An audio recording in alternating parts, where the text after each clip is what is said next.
Assalamualaikum warahmatullahi wabarakatuh. Waalaikumsalam warahmatullahi wabarakatuh. Waalaikumsalam warahmatullahi wabarakatuh.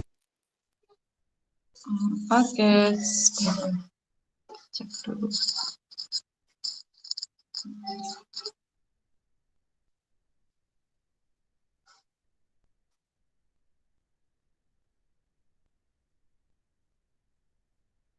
Mulai aja ya.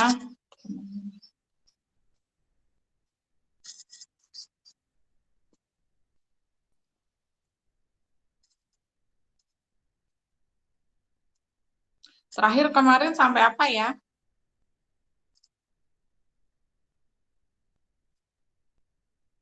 Pengelolaan keuangan, Mi. Oh iya. Kita tak liatin PPT-nya.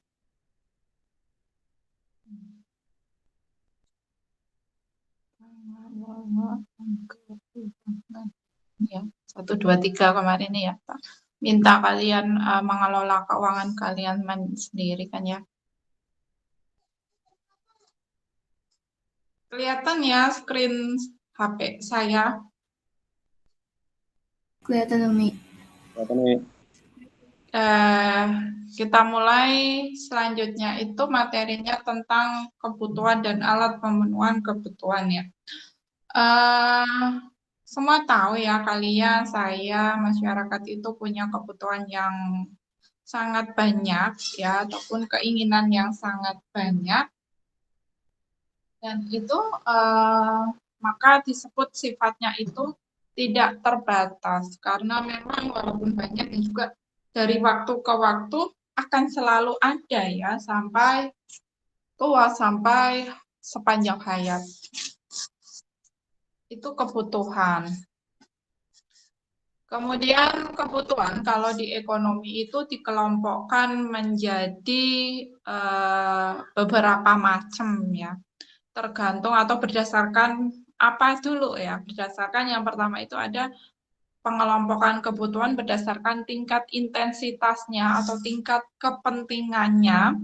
Itu ada kebutuhan primer, sekunder, atau tersier. Sekunder dan tersier ya, bukan atau. Yang pertama ada kebutuhan primer itu kebutuhan pokok atau yang utama.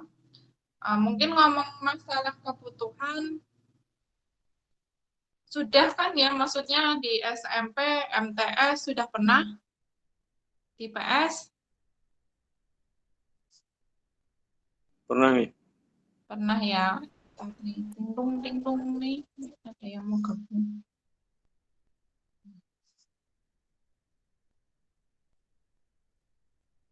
Kita hanya mengulang, mungkin ada yang lupa atau ada yang nggak ingat dulu apa gitu. Kita mulai dari primer yang pokok, yang utama ada sandang, pangan, dan satu lagi apa? Papan, ya. Terus yang kedua atau kebutuhan yang kedua itu atau disebut juga kebutuhan sekunder, bila mana kebutuhan sekunder ini akan terpenuhi bila kebutuhan primernya sudah terpenuhi. Jadi kalau manusia itu sudah memenuhi yang primer, yang pokok, sandang, pangan, papan, maka dia akan berusaha atau pastilah muncul ya keinginan kebutuhan yang lainnya lagi atau kebutuhan yang kedua, ya itu sekunder. Misalnya pengen sepeda motor, terus pengen handphone, dan sebagainya. Mungkin perabotan rumah tangga, yang meubiler, seperti itu masuk ke sekunder. Terus yang ketiga ada tersier, ya. Kalau mungkin anggapannya kalau tersier itu kebutuhan yang mewah ya, tapi juga tersier ini juga melihat golongan tertentu ya, jadi baik primer, sekunder maupun tersier ini melihat status sosial masyarakat juga, terus pendapatan masyarakat juga ya. Mungkin pangan antara yang golongan masyarakat menengah ke bawah sama menengah atas mungkin pangannya juga berbeda atau kebutuhan primernya berbeda. Tersier sekarang, tersier ini kalau yang sekunder sudah terpenuhi, maka masyarakat, manusia akan berusaha mencoba memenuhi kebutuhan tersier. Apa itu? Contohnya apa ya? Contohnya misalnya mobil, terus contohnya misalnya perhiasan, ya.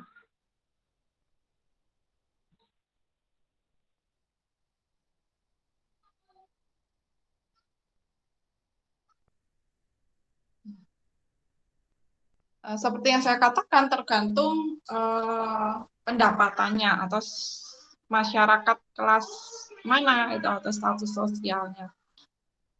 Kalau bagi masyarakat menengah ke atas, mungkin mobil bukan tersier lagi ya, mungkin mobil menjadi kebutuhan sekunder atau malah kebutuhan primer. Nah, seperti itu.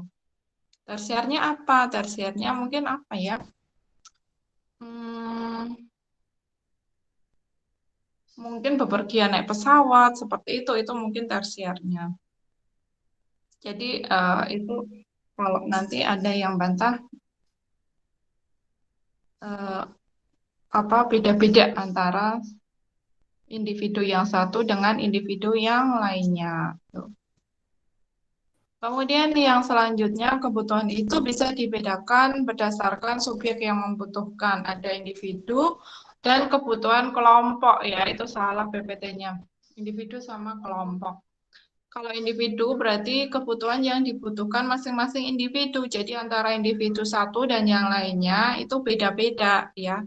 Kalau kalian butuh sekarang ya butuh laptop, butuh buku, terus buku paket internet, mungkin beda lagi ibu kalian yang ibu rumah tangga misalnya ya. Mungkin butuh apa ya ibu rumah tangga? Butuh bahan-bahan mentah sayuran, buah-buahan untuk dimasak seperti itu. Itu kebutuhan individu. Kalau kebutuhan kelompok ya bukan tersier itu ya, salah di PPT. Kelompok berarti kebutuhan yang dipakai bareng-bareng, digunakan banyak orang. Contohnya misalnya ada tempat ibadah, rumah sakit, sekolah, apalagi ya, yang pokoknya fasilitas publik lah ya. Itu berdasarkan subjek yang menggunakan atau yang membutuhkan. Kemudian ada kebutuhan yang dibedakan berdasarkan waktunya. Ada kebutuhan sekarang sama yang masa akan datang. Kalau sekarang, biasanya kalau subjeknya kalian pelajar, sekarang ya butuh buku. Sama buku dong, bukan? Kalau pelajar, kebutuhan sekarangnya mungkin butuh buku ya. Tadi apa yang kalian butuhkan sekarang, paket data, terus laptop, handphone ya untuk mengerjakan tugas. Tapi kebutuhan kalian yang masa yang akan datang, misalnya ya kalian kalau sudah berapa 5 tahun yang akan datang misalnya, mungkin karena sudah kuliah ya, mungkin butuh sepeda motor, itu yang masa yang akan datang. Terus mungkin butuh karena kuliah, mungkin butuh apa ya, apa namanya, kos-kosan. Mungkin terus 10 tahun yang akan datang mungkin butuh apa? Butuh pasangan hidup, butuh pekerjaan, nah, seperti itu. Itu kalau yang masa yang akan datang contohnya bedanya sama yang kebutuhan sekarang. Kebutuhan selanjutnya berdasarkan sifatnya. Ya.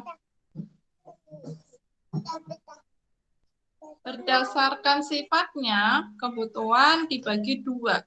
Ya, ada kebutuhan jasmani sama kebutuhan rohani. Kebutuhan jasmani itu adalah kebutuhan yang diperlukan oleh badan tubuh kita, ya.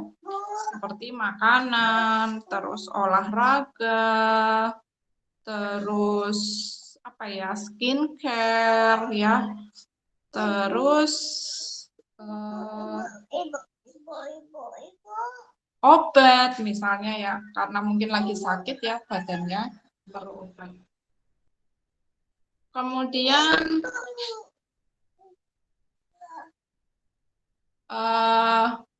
yang kebutuhan rohani, bentar ya.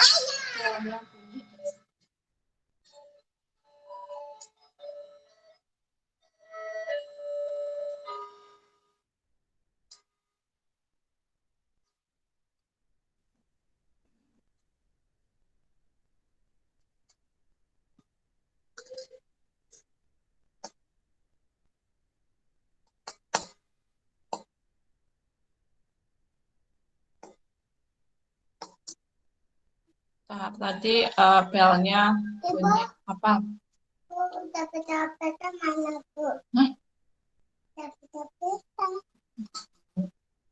Sama ya. Kemudian yang kebutuhan rohani itu merupakan kebutuhan yang dibutuhkan oleh jiwa kita ya. Rohani kita, contohnya apa? Agama, kalian beribadah, sembahyang, ya, terus rekreasi, terus berkasih sayang, itu kebutuhan rohani. Kemudian ada kebutuhan, tentunya ada yang namanya alat pemuas kebutuhan. Jadi kebutuhan manusia itu kan harus dipenuhi ya.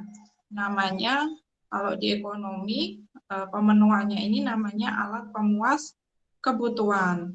Alat pemuas kebutuhan itu dibedakan menjadi dua, ada barang dan juga ada jasa.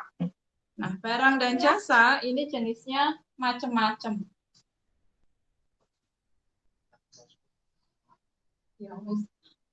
Jenisnya macam-macam ya, barang dan jasa itu. Yang pertama itu berdasarkan cara memperolehnya. Ada barang bebas dan juga ada barang ekonomi. Ya, kalau barang bebas berarti ya tersedia di alam.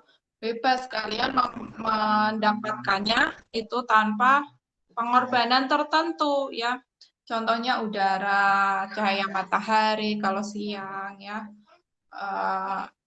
Apalagi ya. Kemudian tanah yang mungkin kalian kalau mau bercocok tanam butuh tanah kan ya.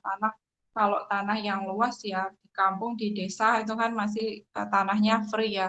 Tapi beda lagi kalau mungkin di perkotaan mau bercocok tanam tanahnya harus beli. Nah, itu beda lagi. Bukan barang bebas lagi. Karena sudah beli tadi. Terus kemudian kalau satunya barang ekonomi itu adalah barang yang cara memperolehnya dengan cara pengorbanan. Jadi nggak bebas tadi ya. Apa yang dikorbankan? Yang dikorbankan biasanya adalah uang ya. Contohnya ya pakaian, terus contoh tanah tadi yang saya katakan kalau kalian harus beli, itu masuk ke barang ekonomi. Kemudian ada jenis barang berdasarkan kepentingannya ya. Jadi saya nggak buka modul ya. Kepentingannya coba tak cek.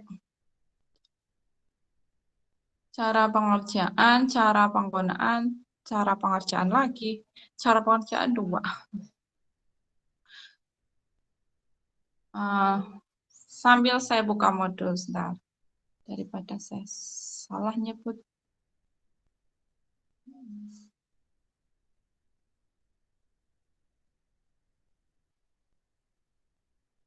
Aku soalnya baru ini menurut kepentingannya. Di modul nggak ada. Kayaknya menurut kepentingannya tuh apa ya? Mungkin primer, sekunder, tersier, Mi. Itu kan jenis kebutuhan. Jenis barang ini, jenis barangnya. Kalau primer, sekunder, tersier itu memang menurut tingkat kepentingan ya, tapi kan ini jenis barang. Skip aja ya, karena saya baru tahu menurut tingkat kepentingan atau menurut jenis barang, menurut skala prioritasnya gitu kali ya. Kan masing-masing orang punya skala prioritas masing-masing ya, tingkat kepentingan masing-masing seperti itu. Kemudian berdasarkan Nah, cara penggunaan ini juga saya baru tahu. Kalau cara pengerjaan ya atau proses pengerjaannya, nah itu ada.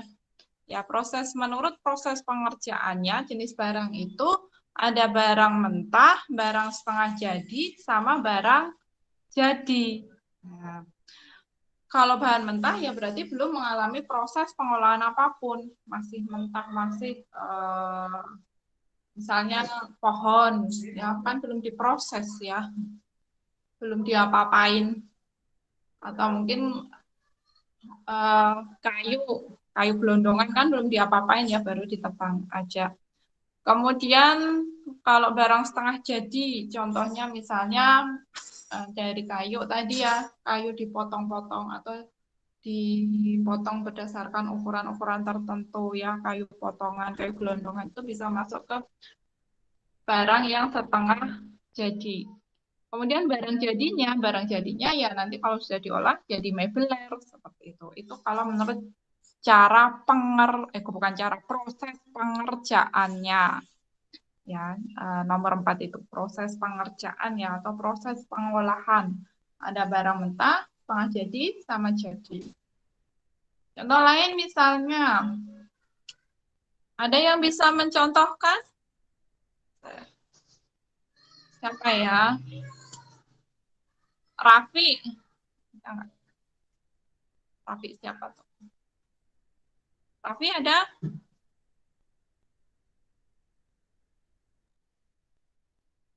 Ada nggak? Raffi. Ya, Umi. Contoh barang berdasarkan proses pengerjaannya, proses pengolahannya. Cara pengerjaannya, cara pengolahannya. Yang tadi barang jadi, setengah jadi itu.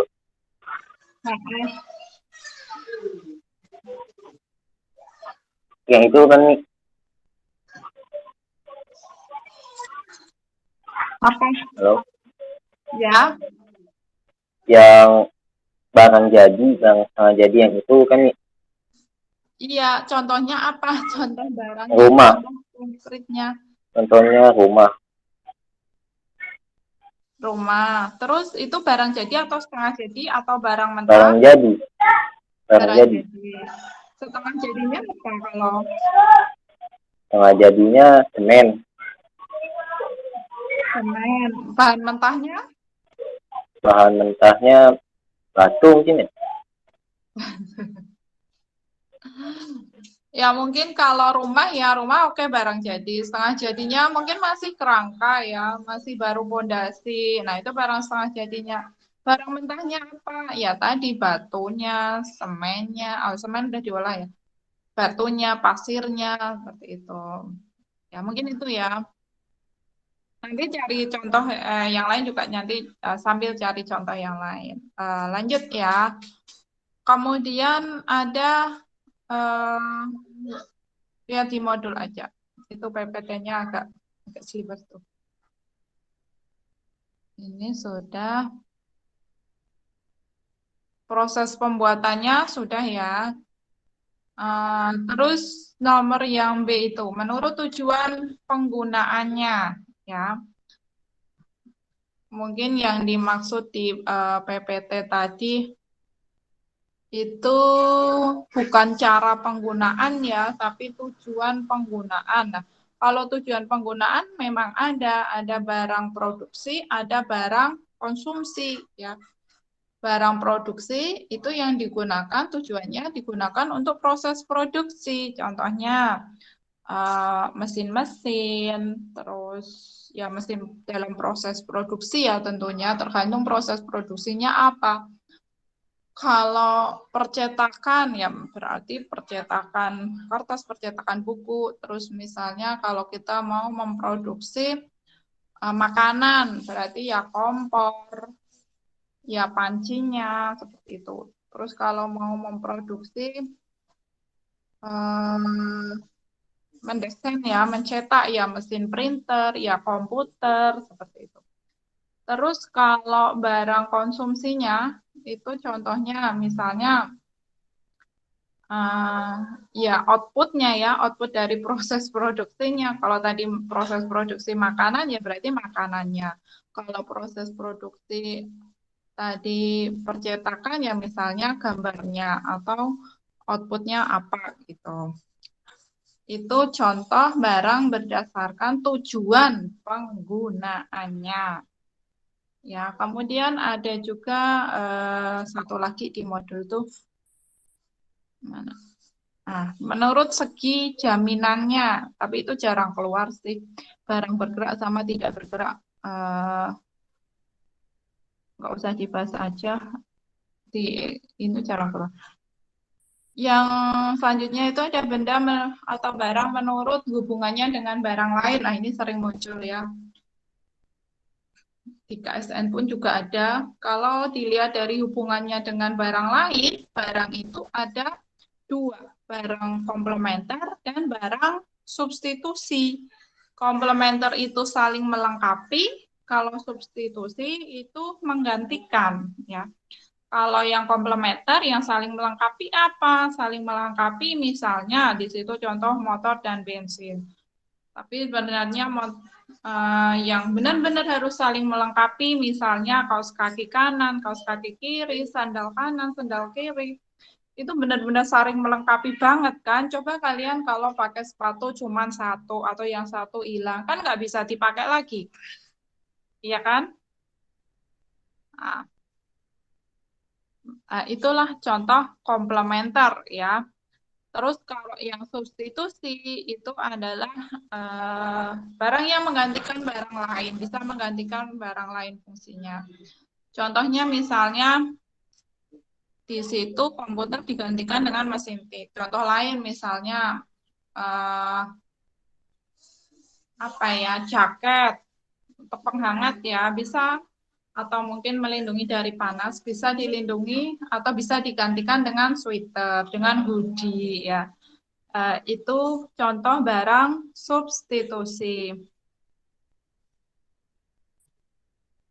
Lanjut.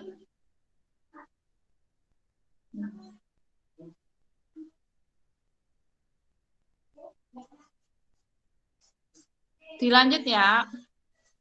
Ya, Mi. Ya. Masih seputar kebutuhan dan alat pemuas kebutuhan. Untuk yang selanjutnya ada kegunaan suatu barang atau di alat pemuas kebutuhan itu ada kegunaan ya, jenis-jenis kegunaan barang. Ya, ada yang pertama itu kegunaan bentuk atau form utility, maksudnya adalah suatu barang itu akan lebih berguna jika sudah berubah bentuknya, ya, atau sudah terjadi perubahan bentuk. Contohnya tadi ya, kayu gelondongan tadi akan lebih berguna jika sudah berbentuk meja, kursi, dipan, dan sebagainya. Kemudian kalau kegunaan tempat, place utility, itu adalah suatu benda atau barang akan lebih berguna jika berada di tempat yang tepat. Ya. Contohnya misalnya kapal akan lebih berguna di mana?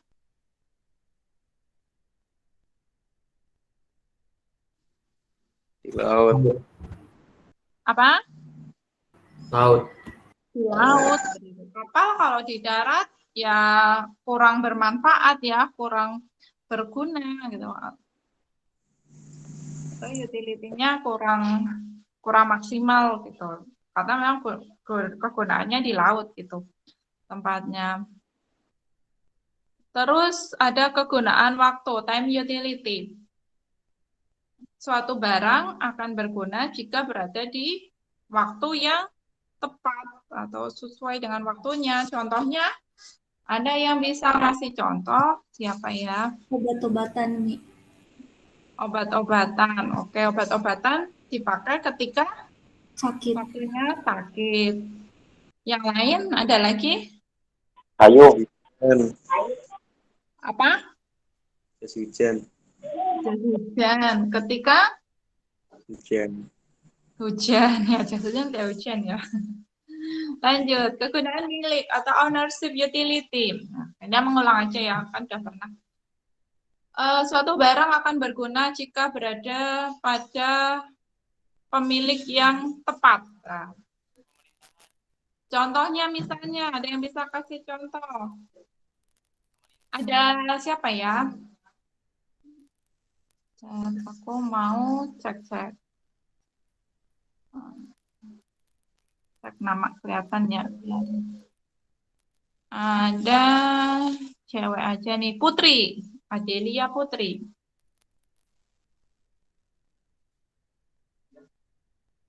Contoh kegunaan kepemilikan Putri ownership utility.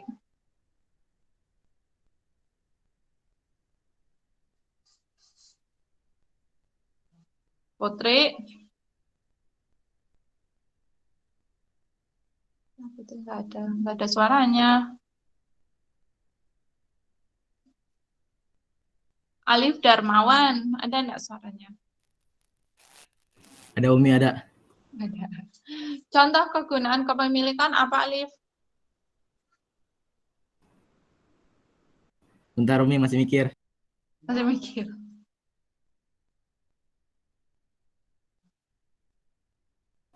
Ini Umi, apa? Beli barang sesuai skala prioritas mungkin? Kurang tepat. Pemilik ya, pemilik. Coba lagi. Sofwan, ada nggak Sofwan? Muhammad Sofwan. Ada Umi. Contohnya apa? Kepemilikan itu kayak laptop lebih berguna buat mahasiswa dibanding buat dokter. Bisa. Tapi dokter juga ada yang butuh laptop. Oh iya. Lagi, Nibras. Akil, ada nggak?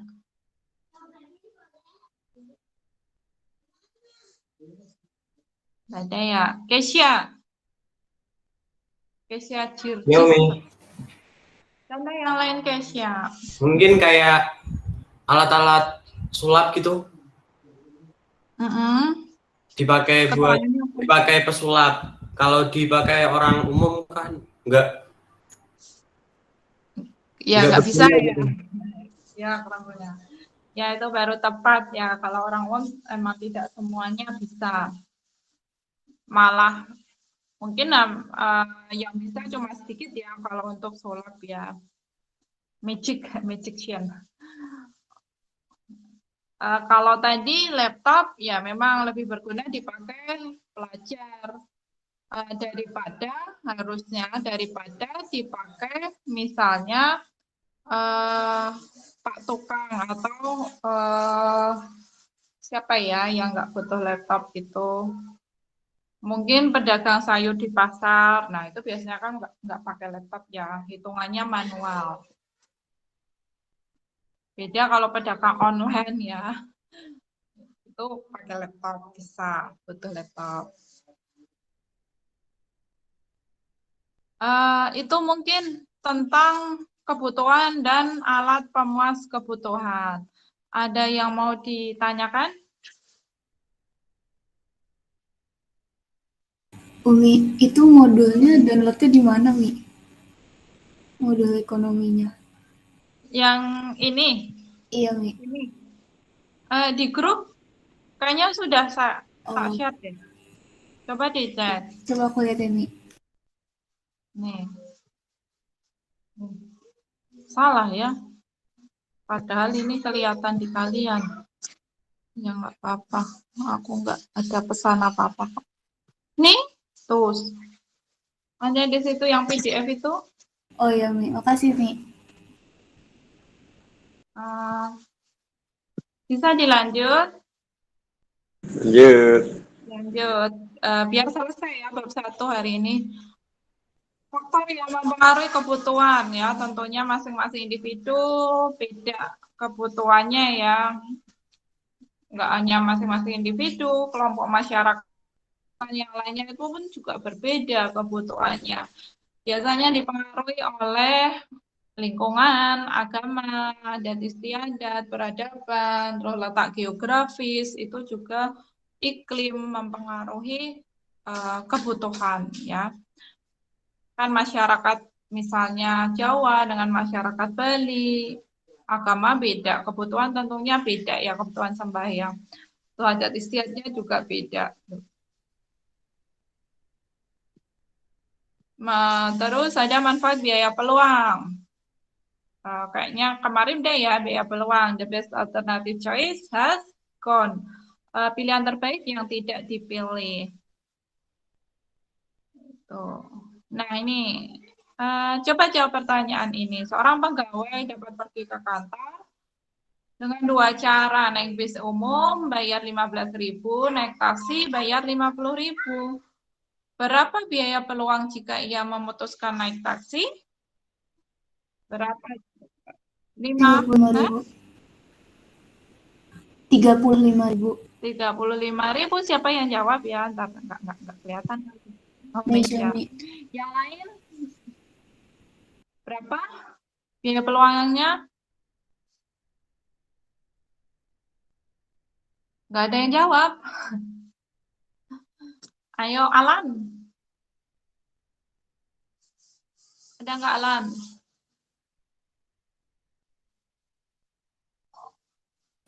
35.000, Mi. Sama, 35.000. Kurniawan, Briliantio.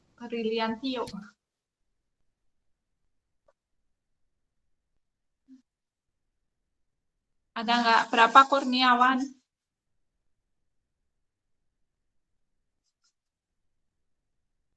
Satu lagi yuk, random siapa?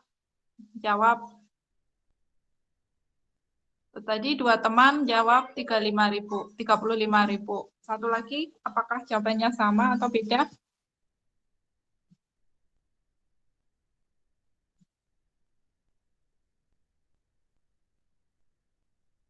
Mana? Nggak ada yang jawab.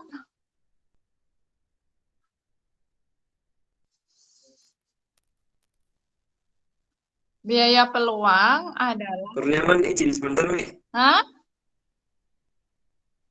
Kenapa? Kurniawan tadi Oh, izin Kurniawan sebentar. izin. Jawabannya berapa?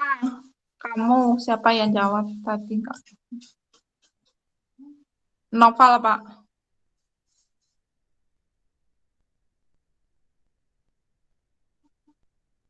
Biaya peluangnya berapa?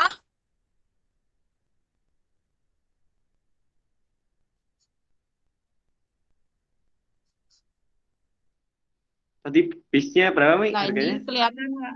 Kalau naik bis? Naik bis 50.000, 15.000, naik taksi yang 50.000 itu. Kalau memutuskan naik taksi, berapa biaya peluangnya?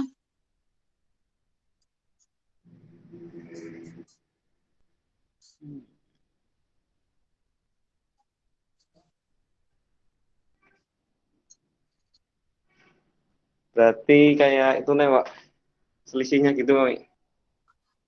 Biaya peluang itu, kan kemarin udah tak jelasin waktu di materi juga, adalah alternatif terbaik yang tidak dipilih. Itu pilihannya naik bis sama naik taksi, cuma dua kan? Pilihnya naik apa? Dari taksi. Naik taksi. Yang tidak dipilih naik apa? Bis. Naik bis. Berapa biaya naik bis? 15.000. Ya udah ya, itu biaya peluangnya. Itu ya. Kalau ada dua alternatif, kalau alternatifnya banyak, berarti yang tidak dipilih, yang paling tinggi yang tidak dipilih, itulah biaya peluangnya. Oh, oke, oke. Oke. Berarti 15.000, Mi. Bukan Iya, selisihnya. 15.000. Iya, biaya peluangnya 15.000.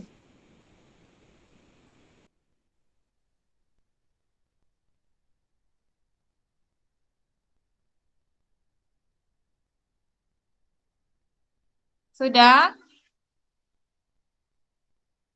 Sudah, Mi.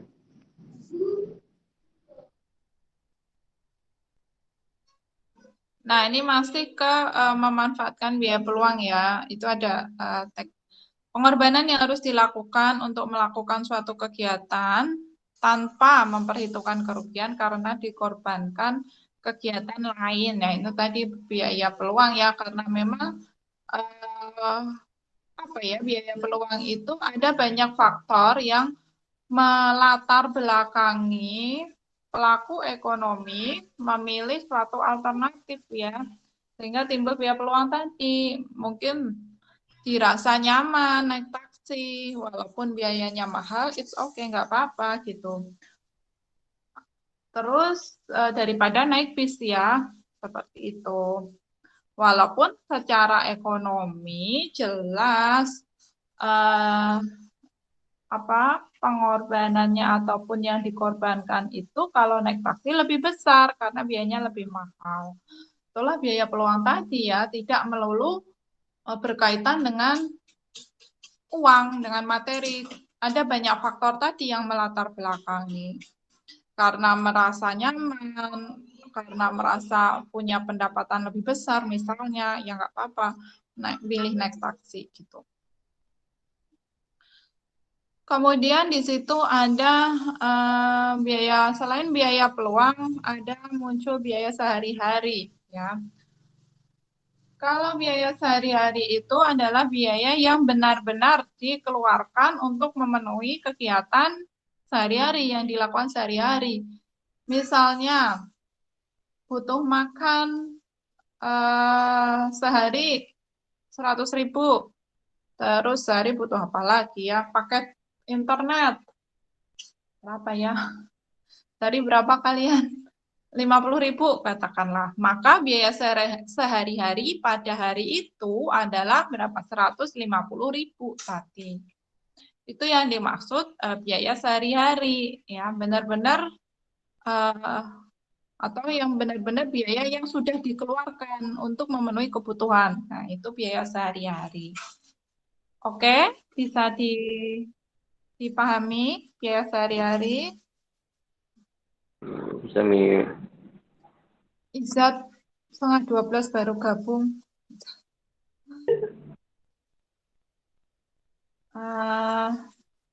Lihat di modul. Di modul tuh aku sempat lihat dari Kemdikbud ada biaya sehari-hari. Nah, di sini ya, biaya sehari-hari itu disebut juga biaya eksplisit. Nah, ini nanti dibaca sendiri. Banyak perbedaan biaya peluang dan sehari-hari. Itu ada di sini. Biaya eksplisit. Nah, ini ya, biaya sehari-hari, poin yang nomor 1 itu pengorbanan yang harus dilakukan untuk melakukan sesuatu kegiatan ekonomi. Ya, tadi ya, yang benar-benar dikeluarkan untuk memenuhi kebutuhan, itu biaya sehari-hari. Sering juga disebut biaya eksplisit, itu kalau di perusahaan ya. Kalau masing-masing individu ya tadi butuh makan, butuh pakai data, terus mungkin kalau dalam sehari itu ada untuk transportasi ya, butuh bensin, nah seperti itu. Itu biaya sehari-hari. Kalau di perusahaan namanya biaya eksplisit, ya yang dibutuhkan perusahaan apa? Misalnya membayar biaya input. Input maksudnya biaya yang input itu yang digunakan dalam proses produksi ya. Biaya gaji, biaya tenaga kerja, dan sebagainya.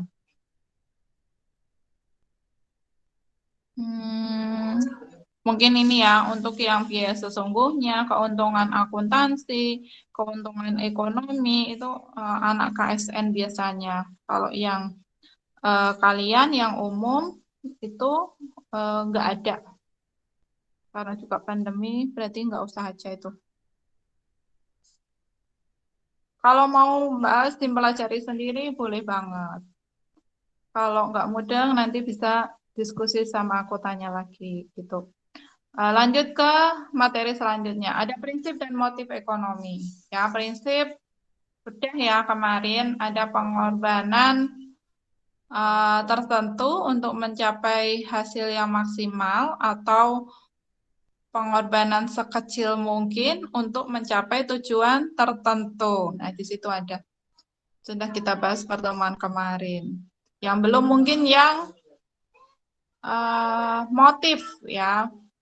Motif atau dorongan atau alasan seseorang dalam melakukan kegiatan ekonomi ya. Sehingga dalam ekonomi itu motif dibagi menjadi 3. Ada motif produksi, motif konsumsi, sama motif distribusi. Motif produksi tentunya masing-masing produsen juga dalam melakukan kegiatan proses produksi itu punya motif masing-masing ya. Ada yang memperluas usaha, ada yang memperoleh keuntungan yang lebih banyak, terus memperoleh konsumen atau pelanggan yang lebih banyak, atau mungkin motif pengen dapat penghargaan dari pemerintah, itu juga ada. Jadi masing-masing punya motif sendiri-sendiri. Terus misalnya motif kalau masih di produsen tentunya ingin meminimalkan biaya produksi ya atau menekan biaya produksi. Nah, itu di motif produksi. Terus ada motif dalam kegiatan konsumsi ya, kalian kan antara masing-masing kalian pun beda-beda ya motif kegiatan konsumsi ini, apa faktor yang mempengaruhi juga beda. Ada selera, ada iklim, ada masing-masing individu dalam mengkonsumsi kan beda-beda ya. Misalnya Mona ini lebih suka apa Mona kamu sukanya? Konsumsi buah ya, misalnya kalau Mesya lebih sukanya sayur misalnya. Nah, seperti itu. Itu contoh dari motif kegiatan konsumsi itu dipengaruhi oleh selera ya tadi ya. Terus misalnya kalau ada motif apa ya? Kalau konsumsi itu motif misalnya pengen sehat, maka misalnya ada yang membatasi makanan gula, garam. Nah, itu juga masuk ke motif dalam kegiatan konsumsi ya. Terus motif dalam kegiatan distribusi. Misalnya distribusi berarti kaitannya dengan distributor. Memperpendek mata rantai distribusi misalnya ya, berarti harus bagaimana agar proses distribusinya tidak terlalu panjang atau mungkin agar memperoleh keuntungan yang lebih itu harus bagaimana. Itu dari distributor ya. Kemudian nah di sini mungkin kemarin dalam pembagian ilmu ekonomi itu kita cuma bahas makro sama mikro ya, tapi sebenarnya itu ada apa tadi Mas Tio izin apa yang WA itu?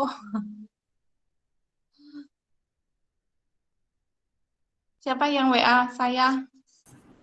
Mas Tio listrik mati Umi. Oh, listrik mati. Nggak apa-apa, oke. Mas Tio itu siapa? Nama Brilian panjangnya? Tio. Yang Brilian Tio. Oh, Brilian Tio tadi yang tak panggil nggak ada suara. Ya. Motif dulu deh tadi, belum tak lanjut ini. Ada pertanyaan tentang motif?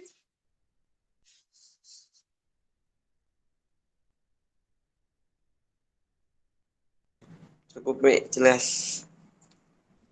Jelas. Ke pembagian ilmu ekonomi ya.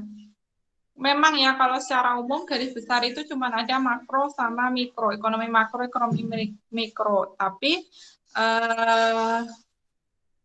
kelompokannya ya, kelompok atau sistematika ya, kaitannya dengan selanjutnya kan ada metodologi ilmu ekonomi. Sistematikanya itu yang pertama ada ekonomi deskriptif, teori ekonomi, sama ekonomi terapan. Ekonomi deskriptif itu adalah informasi atau ilmu ekonomi yang memberikan gambaran-gambaran tentang kondisi perekonomian. Ya, misalnya nih di suatu daerah X ya terjadi gagal panen ataupun sehingga di situ kekurangan misalnya bahan pangan. Terus maka langsung kemudian masuk ke teori ekonomi ya. Dari deskriptif itu bisa ditarik suatu teori. Karena gagal panen, kebutuhan pokoknya langka, terjadi kelangkaan, maka teorinya kalau terjadi kelangkaan maka harga barangnya akan Naik. naik. Nah, di situ teori ekonomi berlaku ya, yang menjelaskan gambaran yang terjadi di suatu wilayah tadi, itu masuk ke teori ekonomi. Nah, kalau sudah ada teori ekonomi, tahapan step selanjutnya dalam tingkatan ilmu ekonomi itu ada ekonomi terapan. Oh, harga naik, maka timbullah misalnya kebijakan yang diambil oleh pemerintah, misalnya ekonomi terapannya memberikan subsidi apa ya, kebutuhan tadi yang harganya naik tadi seperti itu, atau memberikan yang namanya kebijakan harga eceran tertinggi dan eceran terendah HET ya, karena harganya tadi melambung ya, maka harus terjadi pengendalian harga tadi. Itu masuk ke ekonomi terapan. Ya, jadi deskriptif itu menggambarkan kondisi perekonomian yang senyatanya, kemudian dari situ bisa ditarik atau bisa dijelaskan dengan teori-teori ekonomi, terus baru terapan. Ekonomi terapan itu kayak kebijakan gitu.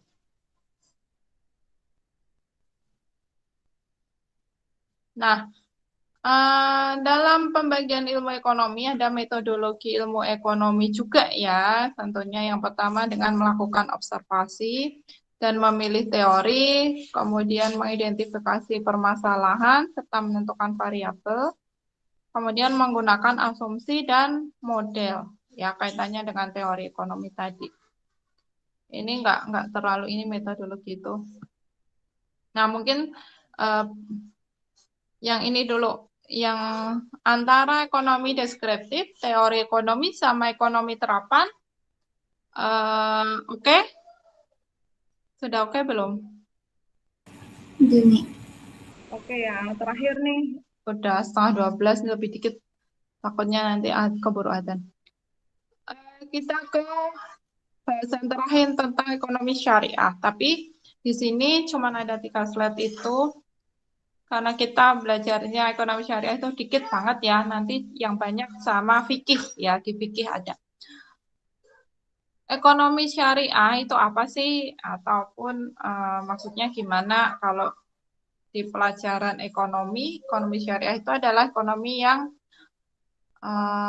apa ya? Ataupun ilmu ekonomi yang dipandang dari segi Islam ya, atau apa namanya, sesuai dengan syariat Islam, sesuai dengan hukum Islam ya.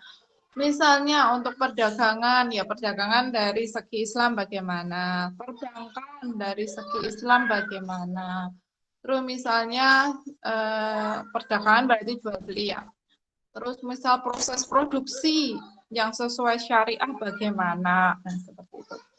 Itu yang dimaksud ekonomi syariah ya. Ciri-ciri ekonomi syariah itu yang pertama adalah kepemilikan faktor produksi. Maksudnya di sini adalah apa ya? Kepemilikan faktor produksi ini tidak sepenuhnya milik manusia ya, karena kalau sebagai Muslim ya sesuai dengan hukum Islam semuanya kan milik Allah ya. Jadi kepemilikan faktor produksi itu juga milik Allah. Kita hanya sebagai perantara dalam proses produksi aja. Terus ada sistem rangsangan. Gimana nih sistem rangsangan? Lihat di modul. Kayaknya nggak ini deh sistem rangsangan tuh. Nggak ada. Ini motif.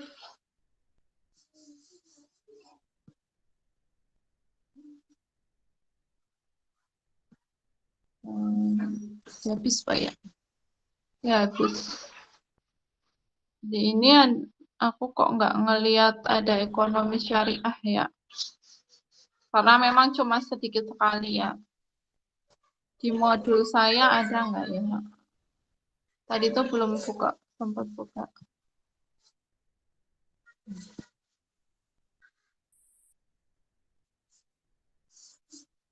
Malah nggak masuk. Karena syariah ini memang baru ya materi masuk ke ini kelas 10 tuh belum lama dulu. Mungkin di angkatan pertama, kedua itu belum ada malah. Lihat. Rangko daftar isinya cuman kayak gini. Malah tidak ada di sini di modul dari Kemdikbud juga nggak ada. Ya udah kita bahas sedikit aja.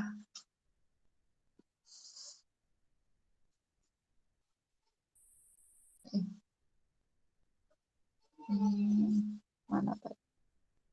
Sistem rangsangan kita skip aja karena yang saya baca maksudnya aku belum baca sampai yang sistem rangsangan. Terus ada alokasi sumber daya. Ya, kita ke alokasi sumber daya.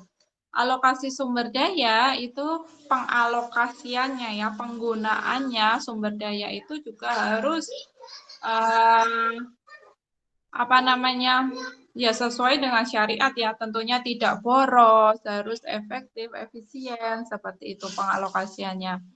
Terus ada jaminan sosial dan program penanggulangan kemiskinan. Nah, di sini karena kalau di Islam Muslim ya ada sebagian hak orang lain atau sebagian hak milik kaum yang tidak mampu ya, maka di situ harus menyisihkan sebagian untuk kemiskinan. Terus penghapusan riba dan implementasi zakat.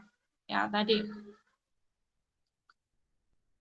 Jelas ya, kalau di ekonomi Islam nggak ada riba, terutama di perbankan yang nggak ada riba. Hanya bagi hasil, implementasi zakat juga jelas. Kalau di bank syariah ya, kan Umi Nasabah BSI itu setiap transaksi atau setiap apa itu ditawari zakat. Setiap hari malah ya, kan pakai mobile banking ya, setiap hari mau zakat enggak, berapa, bebas. Mulai dari 1.000 atau nominalnya pulih bebas, enggak ditentukan. Itu ciri-ciri sistem ekonomi yang syariah ya. Terus memang kalau di Indonesia ya muncul sekitar tahun 2000 ekonomi syariah itu dimulai dengan adanya perbankan syariah ya.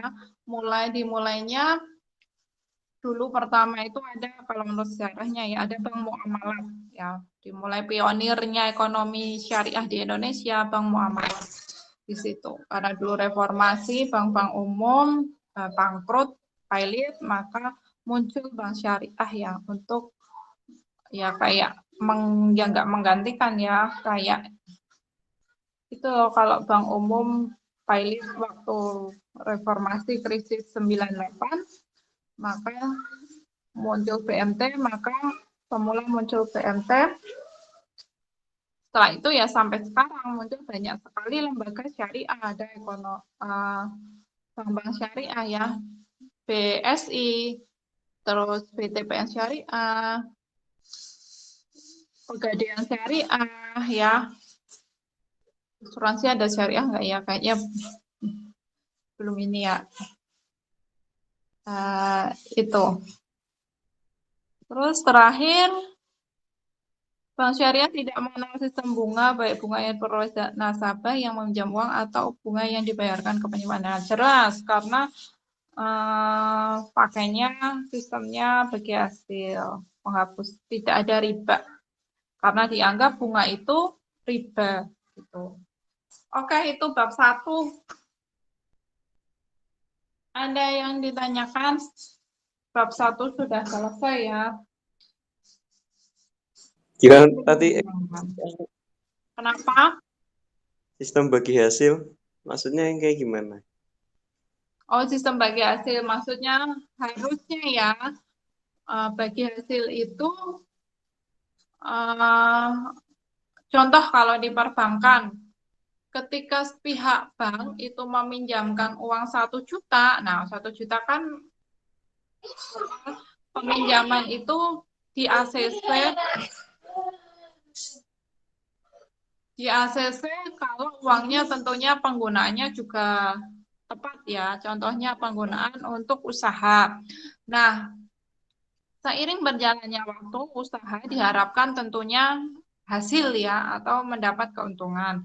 Misalnya keuntungannya berapa? Keuntungannya misalnya 500.000 dari modal 1 juta, dikasih modal bank 1 juta, terus untung 500.000 misalnya usahanya. Nah, itu bagi hasil keuntungannya tadi. Tergantung kesepakatan bagi hasilnya berapa gitu. Prosentasenya buat bank berapa, si pemberi modal, terus si pemilik usaha juga berapa persen gitu. Itu yang dimaksud bagi hasil ya. Tapi faktanya juga mungkin gimana ya, saya kurang tahu karena saya nggak pernah minjam uang di bank ya, jadi nggak tahu. Atau mungkin lebih detailnya sesuai syariat Islam bagi hasil itu seperti apa, nanti tanya ke guru fikih. Oke?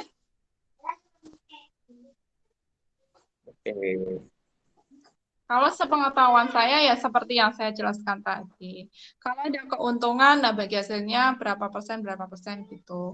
Kalau terjadi kerugian ya berarti nggak dapat bagi hasil pihak banknya gitu.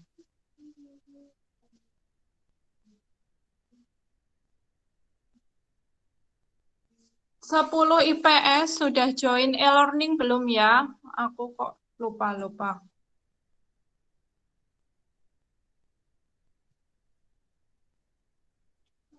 Sudah join e-learning ekonomi 10 IPS?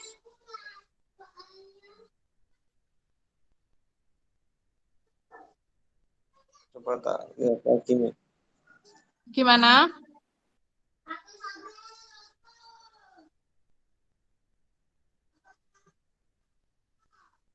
Gimana? Coba tak lihat lagi. Oh iya. Kayaknya Nanti- vlognya belum dibikin, Mi. Kenapa, Mei? Bentar, Mi, aku mau lihat lagi, Mi. Bentar, Mi. Belum, Mi, belum ada Di di... saya ekonomi belum ada nih. Iya Umi, ekonomi Iya, belum bisa. ada. Iya, tak kasih kodenya ya. Habis ini join, terus presensi lewat e-learning.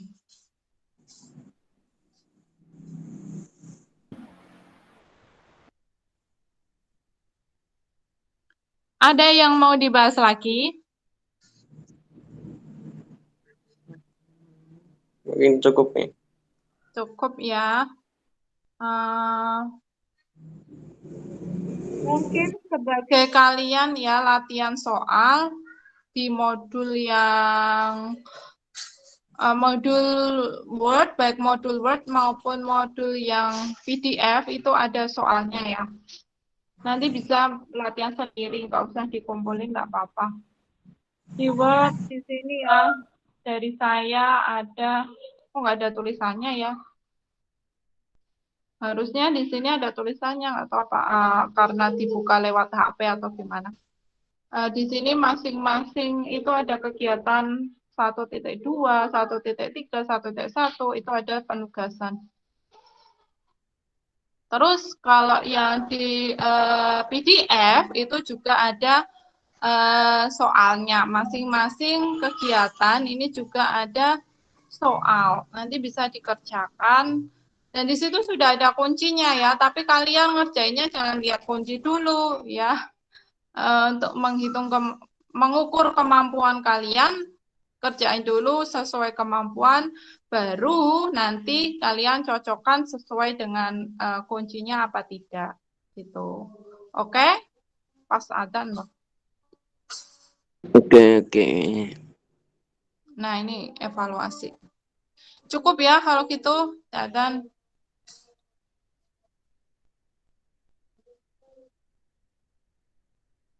sekian dari saya, kurang lebihnya mohon maaf. Wassalamualaikum warahmatullahi wabarakatuh.